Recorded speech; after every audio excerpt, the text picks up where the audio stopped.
Hello student, कैसे हो आप लोग। उम्मीद करती हूँ कि आप लोग ठीक होंगे।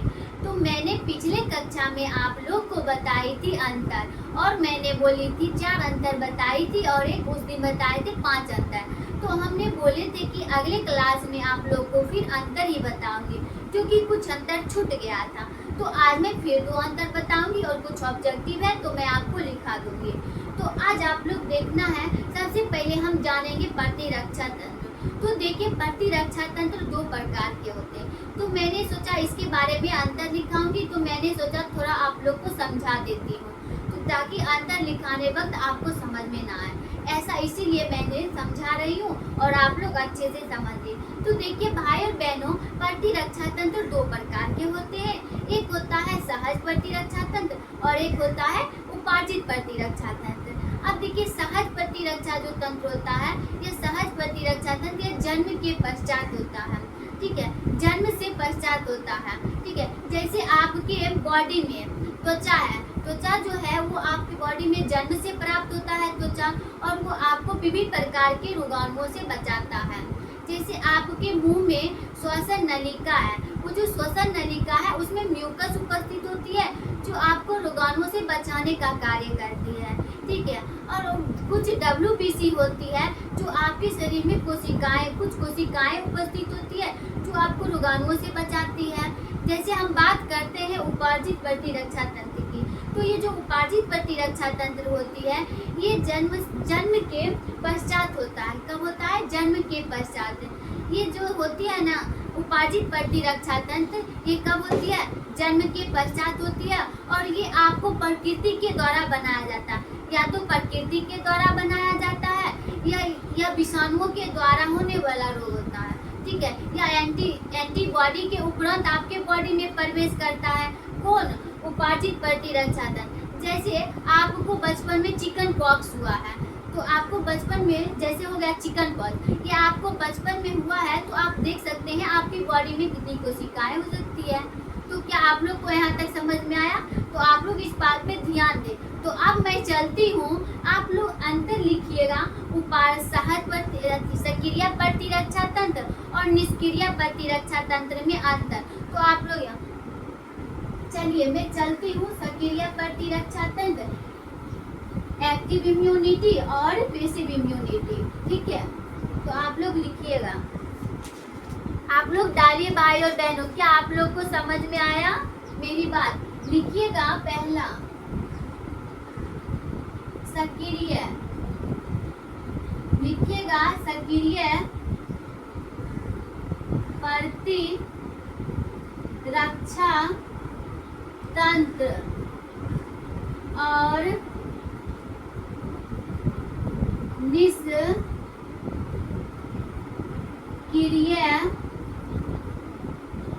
और निष्क्रिय प्रतिरक्षा तंत्र में अंतर स्पष्ट करें। हमने क्या लिखा? सक्रिय प्रतिरक्षा तंत्र और निष्क्रिय प्रतिरक्षा तंत्र में अंतर स्पष्ट करें। तो आप एक साइड दीजिएगा सक्रिय प्रतिरक्षा तंत्र, सक्रिय प्रतिरक्षा तंत्र। ठीक है भाई और बहनों, सक्रिय प्रतिरक्षा तंत्र यानी हम लिखेंगे एक्टिव इम्यूनिटी।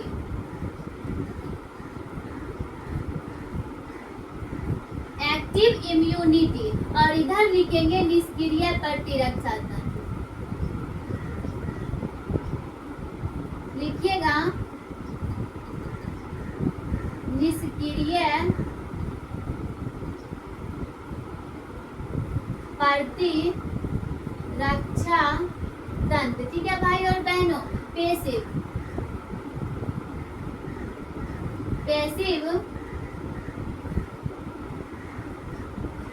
इम्यूनिटी। हमने क्या लिखा? सक्रिय प्रतिरक्षा तंत्र और निष्क्रिय प्रतिरक्षा तंत्र। सक्रिय प्रतिरक्षा तंत्र को इंग्लिश में बोलेंगे एक्टिव इम्यूनिटी, और निष्क्रिय प्रतिरक्षा को बोलेंगे पैसिव इम्यूनिटी। तो अब हम इसका अंतर देखेंगे, तो आप लोग लिखिएगा अंतर। लिखिएगा, पहला लिखिएगा यह एक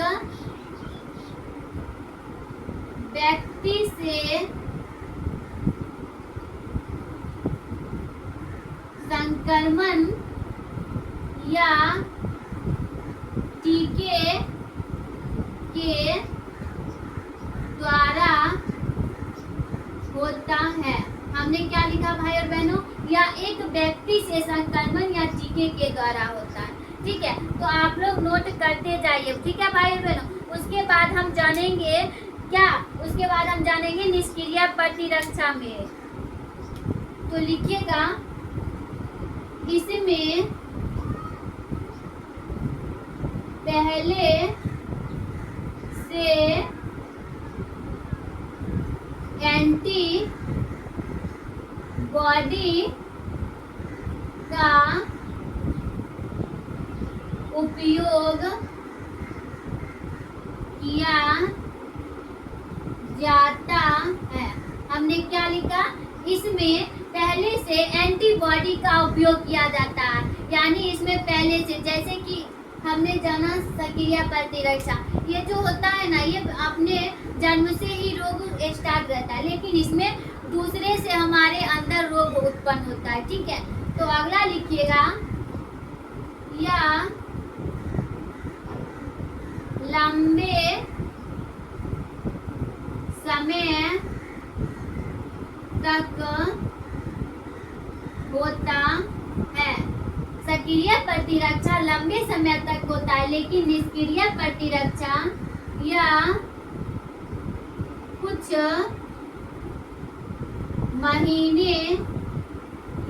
महीने या सप्ताह तक रहता है।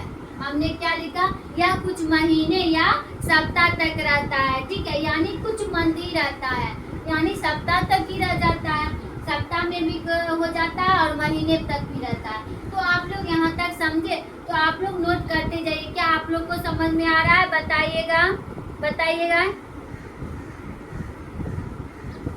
समझ में आ रहा है, समझ गए तो आप लोग यहाँ तक को समझ में आ गया।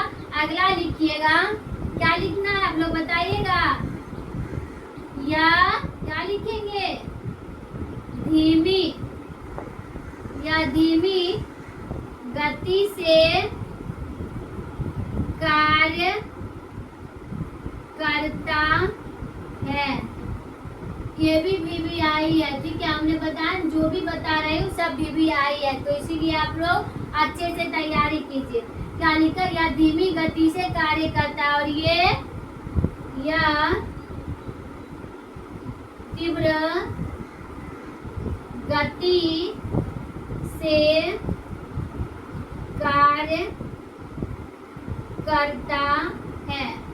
क्या लिखे, यह तीव्र गति से कार्य करता है। ठीक है भाई और बहनों, क्या समझ में आ रहा है आप लोग को, आप लोग को समझ में आ रहा है, बोल रहे हैं कुछ बच्चे, हाँ समझ में आ रहा है मैम।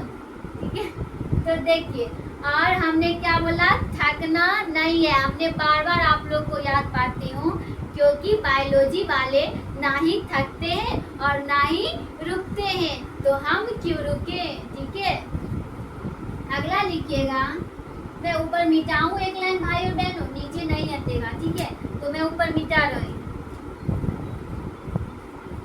एक लाइन में मिटा रही हूँ। ठीक है, आप लोग को समझ में आ रही है, आप लोग यहाँ तक उतार लिए हैं। लिखिएगा, अगला पॉइंट लिखिएगा, या संपूर्ण कार्य करता है, यानी ये संपूर्ण कार्य करता है, यानी कार्य करते रहता है, लेकिन यह एक निश्चित समय तक कार्य करता है। आपको समझ में आ गया होगा, देखिए, यह संपूर्ण कार्य यानी ये कार्य करते रहता है। यह एक निश्चित समय तक यानी इसका एक निश्चित समय होता है। यानी जैसे हम लोग को मृत्यु की समय होती है ना, वैसे ही इसका एक निश्चित समय होती है कि इस समय में इसका काल हो जाएगी, इसकी मृत्यु हो जाएगी, होती है ना। तो हमने इसका कार्य एक निश्चित समय तक हो जाता है। तो आप लोग को यहाँ तक समझ में आया। तो मैं अगले क्वेश्चन पे चलूँ भाई और बहनों। एक अंतर हो गया है और एक अंतर मैं और बताऊंगी और कुछ ऑब्जेक्टिव बताऊंगी आप लोग को। तो ठीक है, तो आप लोग यहाँ तक नोट कीजिए। तो मैं अगला क्वेश्चन पे आती हूँ भाई और बहनों, ठीक है। तो मैं इसे मिटाऊं भाई और बहनों, देखिए इसे मैं मिटा रही हूँ और आप लोग को हेडिंग डालना है। अब बता दूं तो डालिएगा आप लोग डीएनए आरएनए में अंतर। क्या डालना है? डीएनए आरएनए में अंतर लिखिएगा। दूसरा क्वेश्चन, डीएनए और आरएनए में अंतर स्पष्ट करें। क्या लिखा? डीएनए तथा आरएनए में अंतर स्पष्ट करें। तो आप लोग एक साइड लिखिएगा डीएनए और एक साइड लिखिएगा आरएनए। डीएनए आरएनए ये भी इम्पोर्टेंट है, ठीक है। तो मैं नीचे मिटाऊं भाई और बहनों, तो मैं मिटा रही हूँ, ठीक है। तो आप लोग लिखिएगा।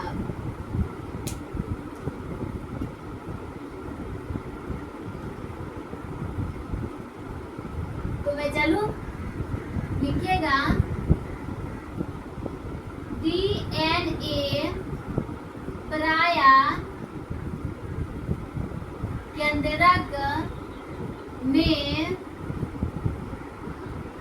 उपस्थित होता है। हमने क्या लिखा? डीएनए प्रायः कहाँ उपस्थित होता है? केंद्रक में। लेकिन आरएनए लिखिएगा, आरएनए केंद्रक में कम उपस्थित होता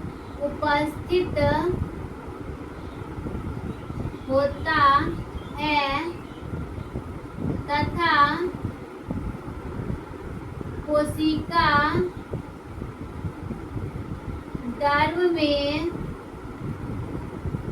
अधिक उपस्थित होता है। हमने क्या लिखा? आरएनए केंद्रक में कम उपस्थित होता है तथा कोशिका दर में अधिक उपस्थित होता है, यानी अधिक मात्रा में उपस्थित होता है। तो यहाँ तक आप लोग को समझ में आया भाई और बहनों? बताइएगा आप लोग को यहाँ तक समझ में आया? ठीक है, तो आप लोग अगला लिखिएगा, यह सभी जीवों में किस रूप में? आनुवांशिक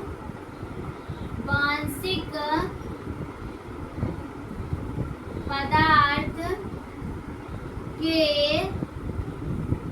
रूप में पाया जाता है। हमने क्या लिखा? यह सभी जीवों में किस रूप में पाया जाता है? आनुवांशिक पदार्थ के रूप में पाया जाता है, ठीक है। तो आप लोग यहाँ तक नोट कर चुके हैं। अगला लिखिएगा, इसमें क्या लिखना है? या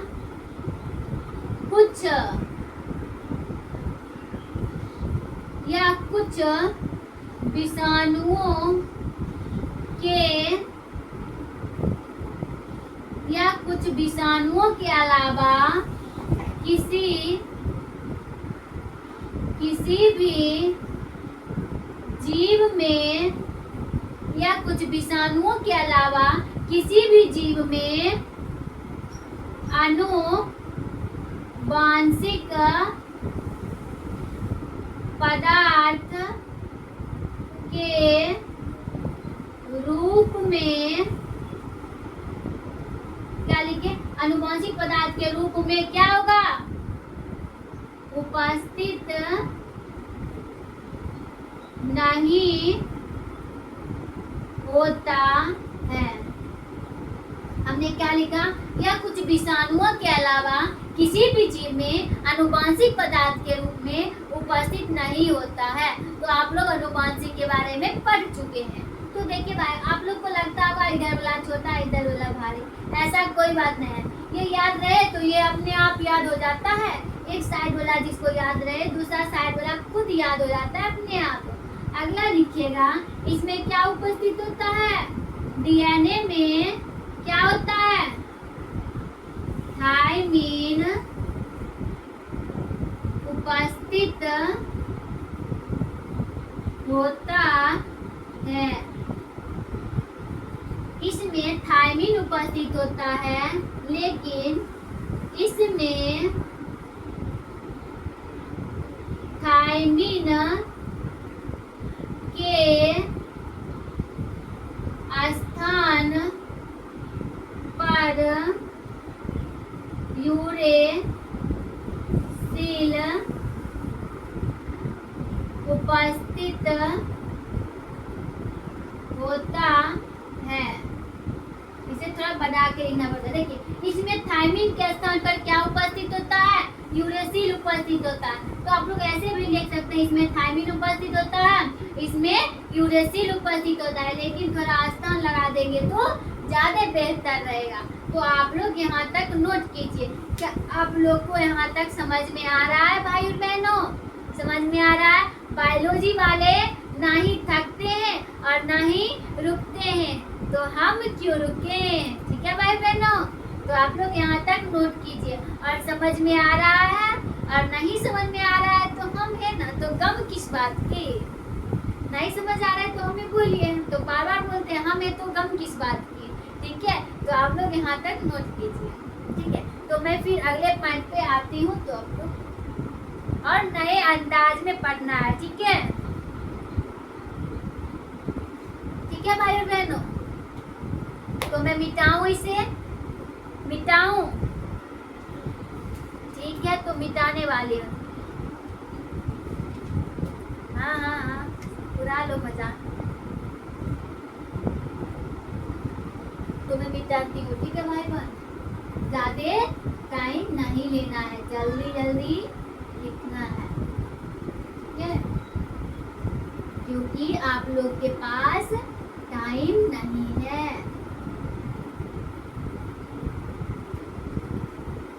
नीचे वाला छोड़ देते हैं। अगला लिखिएगा, अगला लिखिएगा, अगला लिखिएगा, डीएनए द्वारा नए डीएनए का निर्माण होता है। ठीक है, लिखिएगा, डीएनए द्वि गुणन द्वारा नए डीएनए का निर्माण होता है। हमने क्या लिखा? डीएनए द्विगुणन द्वारा नए डीएनए का निर्माण होता है। ठीक है, आरएनए लिखिएगा, आरएनए स्वतः द्विगुणन होता है। अब इधर शर्त हुआ ना, ये स्वतः द्विगुणन होता है। ठीक है, हमने क्या लिखा? डीएनए द्विगुणन द्वारा नए डीएनए का निर्माण होता है, लेकिन आरएनए स्वतः द्विगुणन क्या होता है? नहीं, हमने देखिए, फिर से देखिए, डीएनए स्वतः क्या होता है? द्विगुणन नहीं होता है, तो इसमें द्विगुणित नहीं हुआ, द्विगुणित इसी में लिख दिए। क्या लिखे, डीएनए दुई गुणक द्वारा नए डीएनए का निर्माण करता है। तो इसमें लिखिएगा आरएनए स्वतः दुई गुणित क्या होता है, नहीं होता है। लिखिएगा दुई गुणित नहीं होता है। मिस्टेक हुआ, इसके लिए सॉरी। काहे कि आप लोग ज्यादा बेहतर, जरा सा भी मिस्टेक होगा ना तो हल्ला हल्ला मचा दे,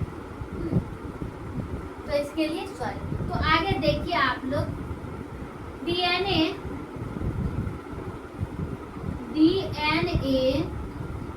दुई कुंडलित होते हैं। वैसे नहीं लिखना है, ऐसे लिखिएगा। डीएनए की संरचना कैसी होती है, लिखिएगा इसकी संरचना ऐसे लिखते हैं, इसकी संरचना कैसा होता है, दुई गुणित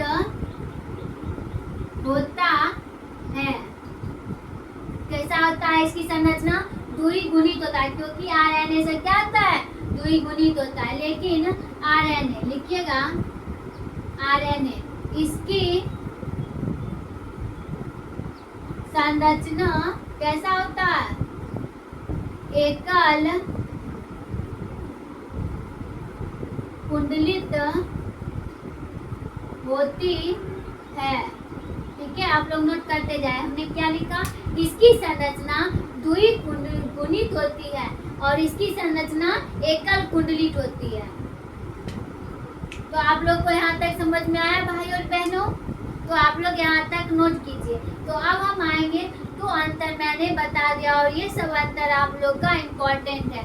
तो मैं उम्मीद करती हूँ कि आप लोग इसे अच्छे से देख लीजिएगा, अच्छे से एग्जाम में लिख के आइएगा। तो ठीक है, तो अब मैं चलती हूँ, कुछ ऑब्जेक्टिव है आप लोग के लिए। तो आप लोग के लिए ऑब्जेक्टिव देखते हैं क्या है। ऑब्जेक्टिव क्वेश्चन क्या है आप लोग का, मैं देख लेती हूँ जरा। आप लोग को यहाँ तक समझ में आया और इसे आप लोग नोट कीजिए, ठीक है भाई और बहनों? तो मैं मिटाऊँ इसे, कुछ ऑब्जेक्टिव है, देखती हूँ इसे मैं मिटाऊँ, मिटा रही हूँ। आप लोग नोट कर चुके हो, ठीक है? और नए अंदाज में पढ़ना है, ठीक है? किस अंदाज में, नए अंदाज में। कोई टेंशन लेके नहीं पढ़ना है। बायोलॉजी वाले टेंशन लेता है नहीं ना। हमने क्या बताया, अगर प्यार के चक्कर में टेंशन ले रहे हो तो वो गलत बात है। क्या बोला मैंने, वो गलत बात है। क्योंकि ये जो है, तुम तो बायोलॉजी लिए हो, फिर ये समझ में नहीं आ रहा है, तो ये तो दिक्कत की बात है। क्योंकि हमने बताया ये जो प्यार होता है ना, इसका चक्कर छोड़ दो। क्योंकि ये सब जो होता है वो हार्मोन का खेल है, ये हार्मोन पे डिपेंड। सारा हार्मोन जो बोलेगा ना वही तुम लोग करेगा। तो इसीलिए भाई और बहनों, मैं आप लोग को सिखा रही हूँ, ये सब का चक्कर छोड़ो और टेंशन छोड़ो। ज्यादा टेंशन तो आप लोग को इसी पे आता हो, हमें छोड़ दिया साला, हमें छोड़ दिया, क्यों छोड़ा, छोड़ दिया तो भी छोड़ दो उसे, ठीक है? क्योंकि ये हार्मोन का खेल है, उसका हार्मोन चेंज होते रहता है इस एज में, ठीक है? इसीलिए वो सब चक्कर छोड़ो और पढ़ाई पे ध्यान दो, ठीक है? पढ़ाई करोगे, कुछ हासिल भी करोगे, खुद आएगा वो तुम्हारे पास, तुम्हें नहीं जाना पड़ेगा उसके पास। एक बार तो तुम नौकरी लेके देखो भाई बहनों, देखो गली के हर एक लड़का तुम्हारे पीछे, अगर लड़का को हो तो गली के हर एक लड़की तुम्हारे पीछे। ये बंदा तो साला सरकारी नौकरी कर रहा है, बोला जाता है। तो इसीलिए भाई बहनों मन लगा के पढ़िए आप लोग, ठीक है? और हासिल कीजिए। तो आप लोग को, आपको नहीं जाना पड़ेगा, खुद तुम्हारे पास आएगा।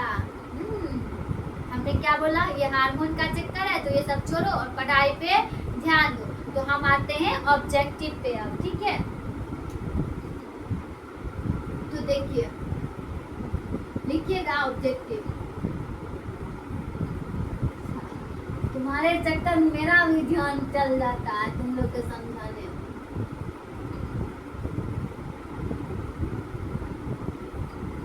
है, लिखिए क्या लिखे हैं, ऑब्जेक्टिव।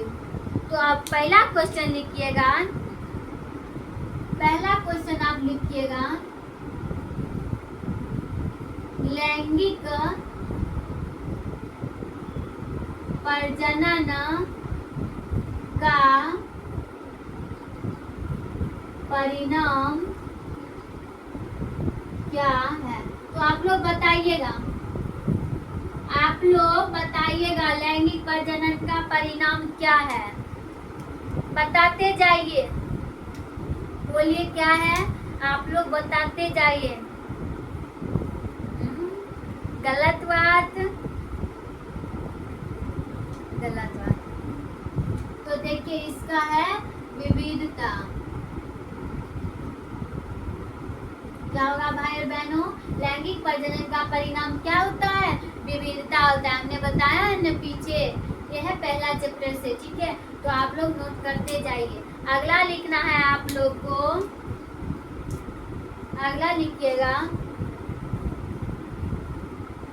अगला आप लोग लिखिएगा जीवों में जनन की आवश्यकता। तो आप लोग बताइएगा जीवों में जनन की क्या आवश्यकता है, कमेंट कीजिए आप लोग, क्या आवश्यकता है। जीवों में जनन की आवश्यकता क्या है, क्या है बताइए। सही है, कुछ बता रहे हैं सही और कुछ बता रहे हैं गलत। आवश्यकता, तो देखिए लिखिएगा प्रजाति की, क्या होगा, प्रजाति की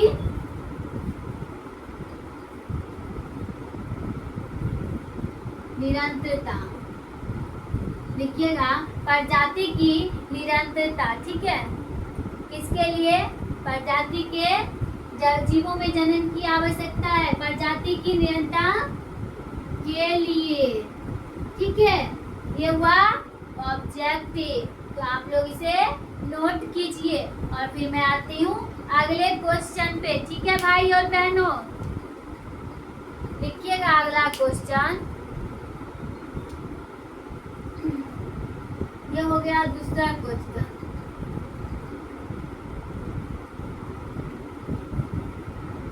सक्रिय, देखो अंतर बताए हो तो मेरा ध्यान अंतर पे ही चल जाता है, ठीक है। लिखिएगा शाकीय प्रजनन का उदाहरण। आप लोग बताइएगा शाकीय प्रजनन मतलब कायिक, कायिक प्रजनन, समझ में आया। शाकीय मतलब क्या होता है, कायिक प्रजनन। तो आप लोग अब इसका बताइए उदाहरण क्या होता है। हमने बताया था आलू के बारे में, बताई थी ना, बताई थी ना भाई बहनों, बताइएगा, बोलिए जल्दी जल्दी कमेंट कीजिए। नहीं पता, देखिए तो हम ही लिख देते हैं, हम क्या बोले, हम है तो गम किस बात की। तो हमने बताया था आलू की, ये 11th का है, 11th का भी, आलू की आंख में नए पौधे, ठीक है, आलू की आंख में नए पौधे। तो आप लोग यहाँ तक नोट कीजिए, ठीक है। हमने क्या बताया, कायिक प्रजनन का उदाहरण, यानी शाकीय मतलब भी याद रखिएगा, ये भी पूछ देगा तो कंफ्यूज नहीं होना है। आलू की आंख में नया पौधा, ठीक है, पौधे लिखे ज्यादा अच्छा रहेगा, नया पौधा, ऐसे परफेक्ट लगता है देखने में, तो ऐसा ना लिखना है। तो आलू की आंख में नया पौधा हो गया यहाँ तक। तो अगले क्वेश्चन पे आए। अच्छा देखिए तो अगला क्वेश्चन पे आते हैं, ठीक है भाई और बहनों, छोड़ो उसे। अगला क्वेश्चन आप लोग के लिए निषेचन का परिणाम, निषेचन का, बताइएगा क्या होता है निषेचन का परिणाम? ये उमड़ना सही है। आलू की आंख से नए, आलू की आंख से ना होगा नया पौधा। देखिए भाई, निषेचन का परिणाम क्या होता है बताइएगा, क्या होता है? क्या बनता है? युग्मनज बनता है। निषेचन से क्या बनता है? युग्मनज का निर्माण होता है। तो आप लोग यहाँ तक नोट कीजिए, फिर मैं आती हूँ अगले क्वेश्चन पे, ठीक है? ऑब्जेक्टिव भी है और अगला क्वेश्चन है आप लोग का, तो मैं इसे मिटाऊं, मैं ऊपर मिटा रही हूँ। आप लोग को दिख रहा है भाई और बहनों? कोई दिक्कत तो नहीं हो रहा है आप लोग को? आप लोग को दिक्कत हो जाएगा तो फिर हमें तो दिक्कत होगा ही ना, क्या भाई और बहनों? तो आप लोग अच्छे से पढ़िए, आप लोग टेंशन नहीं लीजिए, ठीक है?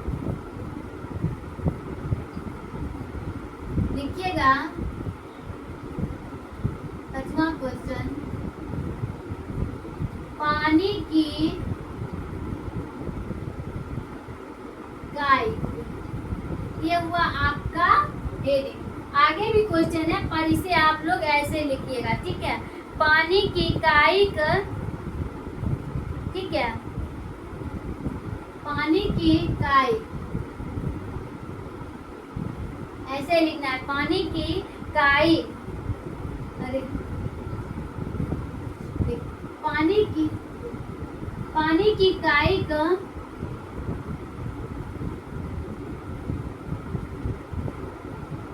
पानी की काइट प्रजनन किस विधि द्वारा होता है बताइएगा? पानी की काइट प्रजनन किस विधि से होता है? ठीक है, लिखिएगा किस विधि से प्रजनन होता है। हमने क्या लिखा भाई और बहनों? हमने लिखा, अच्छा मेरी आवाज जा रही है क्या? आवाज जा रही है? देखिए, पानी की काइट किस विधि से प्रजनन होता है बताइएगा, किस विधि से होता है? हमने बताया था इस पौधे बारे में, तो हमने बताया था, बताइएगा किस विधि से होता है? कौन बता रहे हो?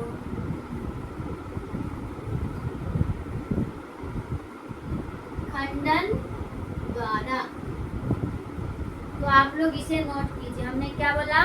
खंडन द्वारा। क्या होता है? पानी की काइट किस विधि से प्रजनन होता है?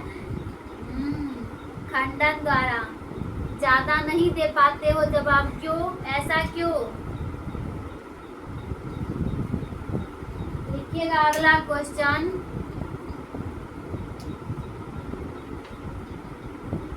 उड़ा लो मजाक।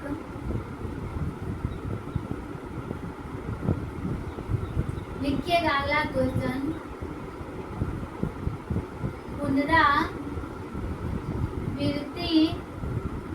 का प्रतिपादन किसके द्वारा